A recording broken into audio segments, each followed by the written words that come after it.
নমস্কাৰ সকলোকে পুনৰ এটা নতুন মিনি ব্লগলৈ সকলোকে স্বাগতম জনাইছোঁ।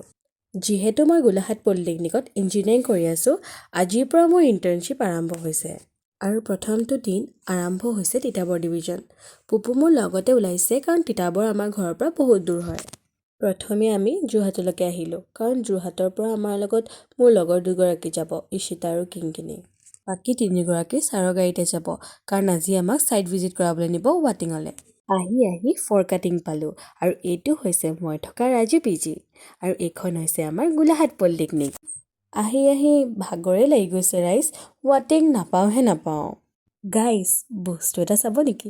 সেইখন আমাৰ ছাৰৰ গাড়ী চাওক। আমি যোনডোখৰ ঠাইলৈ গৈছিলোঁ সেইখিনি ঘৰ এটাত জুই ফুৱাই থকা দেখিলোঁ। বতৰটো যিহেতু ঠাণ্ডা আমি অলপ জুই ফুৱাই ল'লোঁ।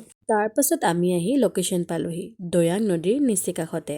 আজিৰ দিনটোৰ প্ৰায়খিনি কাম হ'ল। যিহেতু সময়ো বহুত হ'ল, সকলোৰে ভোক লগাৰ বাবে ছাৰে আমাক সকলোকে চাহ, চিঙৰা আৰু চকলেট খোৱালে। তাৰপাছত আমি ঘৰমুৱা হ'লোঁ। কিন্তু এইবাৰ আমি গোলাঘাট হৈ ঘৰলৈ যাম। আহি দেৰগাঁৱত লগৰ দুগৰাকীক যোৰহাটৰ গাড়ীত উঠাই আমিও ঘৰ পালোঁহি।